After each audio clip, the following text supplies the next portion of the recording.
This is the absolute worst case scenario for the Toronto Raptors, as this team has been in pursuit of literally any big name that has touched the open market, that has been hinted at being available in the offseason, but we know how difficult it is to land a superstar player, to land one of these big names. The entire league is after these types of guys, and we've gotten some updates, we've gotten some reports in regards to what the Raptors' plans would be if they don't end up landing one of these big fish, one of these big names out there this offseason, and it is not good. I know Raptors fans are frustrated. I see it on Twitter, I see it different places. Again, we're back on Twitter and Raptors Digest, so make sure to check that out, check out X, but basically, everyone's frustrated about all the discourse, everything that's going on with all of our players being dangled in these different discussions, and I've been outspoken. I think this team should keep RJ Barrett. I'm starting the movement on keeping RJ Barrett over the course of this offseason, moving into next year to see what we have in this group, rather than facilitating some type of salary dump or doing some idiotic trade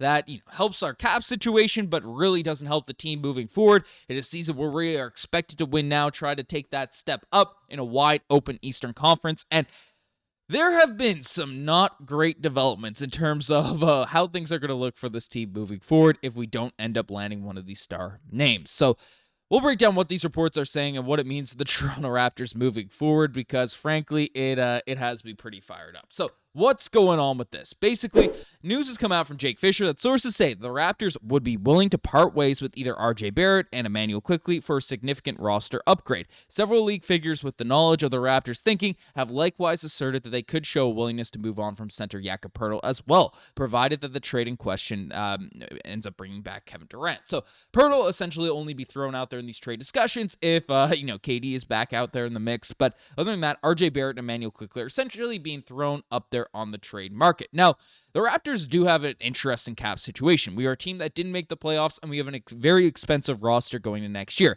Brandon Ingram, Immanuel Quickley, and you can see the 2025-2026 season, halfway down this list, Scottie Barnes' price ends up increasing significantly. Now, we can still go into next season, draft the number 9 overall selection, and be under the luxury tax. So things can be fine out there on that front. We aren't, an over-the-tax team. We aren't going to be penalized. We aren't going to be doing this if we keep the roster as is. But Masai Ujiri definitely wants to improve the roster of the season and wants to make things a little bit more flexible cap-wise moving forward into the future, especially where the Raptors weren't competitive. And that's kind of the discussions, the discourse in terms of what's popped off behind this whole, narrative about trading RJ Barrett, trading IQ, trading these types of guys. And there is essentially the odds in terms of where RJ Barrett could land next year. And they aren't good. They aren't good in terms of destinations, in terms of making moves actually happen. The Portland Trailblazers, the Washington Wizards, the Brooklyn Nets, the Phoenix Suns, and the Cleveland Cavaliers are the favorites there out there at this point. Now, the Nets and the Suns could be brought up here as essentially third teams out there in a Kevin Durant trade, because we know I've covered it in multiple videos already today or the past couple days or the past week about how the Raptors are trying to land Kevin Durant. And while I think that is a significant risk, while I think that could really have an effect out there on the future of the Toronto Raptors, it would help our cap situation dealing away RJ in pieces, for a KD out there in the future, more flexibility and stuff, and then you get a season of one of the best players of all time. So it's it's a risk. He could get hurt. He could not want to play here. He could do all that type of stuff, and we'd be bad. We're a team that didn't make the playoffs. Are we one Kevin Durant away from contention? That's all questions that seriously should be brought up. But there's at least an upside. There's something you can look at Masai and be like, I respect the hustle. I respect the cojones to take a big swing like that. The big fish talk, it's, at least something to get excited about as a fan base if you're making these moves, if you're making these big types of trades. But if we make a move, if Masai Ujiri comes out here to fix our cap situation, we don't want to extend Jakob Poeltl, we don't want to extend RJ Barrett, and we make the decision to just dump him to a team like the Washington Wizards and get back what pieces like Marcus Smart, those mock trades that we were seeing out there at the beginning of the summer, the Blazers just essentially give them salary and then not really take back any value, not really take back any pieces that can improve this team in the short term, can improve the team in the long. Like, it doesn't make any sense. It doesn't make any sense to the Toronto Raptors to do one of these types of deals. And again, if it's a third team, we get a big name, we get a big fish, we get whatever it is. There's pieces, there's ways for this to make sense, but I don't know. I didn't cover this because literally the Toronto Raptors, on the other end of this, right, is they're linked to pretty well every name across the NBA. It's getting memed to death, it's getting joked to death, and it's because Masai Ujiri is willing to be, in the calls. He does his due diligence out there on all this. Like, it's been widely talked about. It's widely reported how literally any name comes out there on the trade market, Masai Ujiri's always the one calling. He's always asking about these situations, and you never know which deals he's going to cash in on. That's why there's so many rumors regarding this Toronto Raptors team. We're on the other end of it here right now with the Toronto Raptors, and you look at the Portland Trail Blazers roster in terms of players, win now guys out there on that team.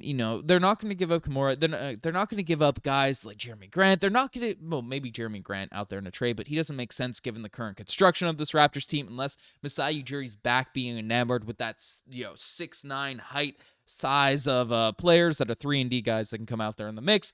It's just not the type of team that it makes sense unless that deal is going to be a salary dump. And RJ Barrett's just too good for one of these moves to look like that. 21 points per game, 6 rebounds, 5 assists, 35% from the three-point line, 40% out there on corner threes at just 25 years old. He's our most consistent scorer. He was an absolute he really, it's underrated the impact that he had on this Raptors team last season. It can't be understated how during the turmoil, the ups and downs, the injuries, everything that happened, RJ Barrett was fairly consistent. He improved as a shooter and is just a guy that you want to root for. And if we are just salary dumping him when he is on one of the more reasonable contracts out here on this team, he's making, we look at the money situation, right? $27 million next season and then $29 million in 2026-27. That's good value, man. That's good value for 21, 6, and 5. I know the defense, it's hot and cold with the intensity RJ Barrett plays with and, the matchups and stuff like that. But that is good value for a player of that caliber at that age. And, a guy that wants to be here is a hometown kid. That stuff has to be factored into the consideration. It has to be, the fan base actually liking the guy. It has to be brought up in this situation if it's going to be a salary dump situation. So there's that. And then the other guy, which people are more willing to deal away and, talk about in these things because it's Immanuel Quickley, who last season 17 points per game, 3.5 rebounds, 6 assists, shot 38% of the three-point line, 38% of corner threes, 26 years old himself, and dealt with a ton of injuries last year. I think the willingness to deal away Immanuel Quickley right now is the fact that, hey, he didn't have a great season last year. Injuries, all that played a significant factor. We didn't get to see what IQ could really look like, but he's dealt with that stuff since joining the Toronto Raptors. So there comes a point where it's okay, he's just injury prone, he's not this, but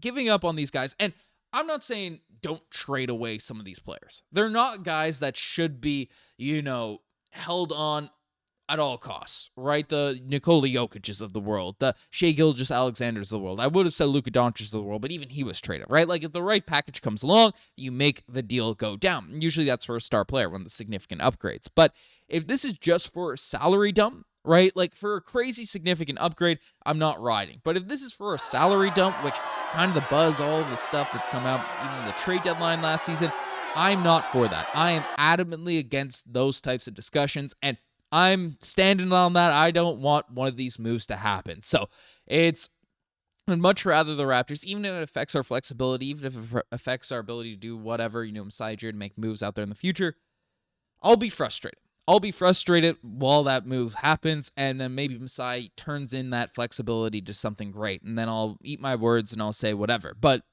if we make one of these moves and just to do it for salary cap, I'd be very frustrated. But let me know what you guys think about all this in the comment section down below. You guys are the best to make us far. Subscribe to the channel if you guys haven't already. Anyways, I'm signing out. Cheers.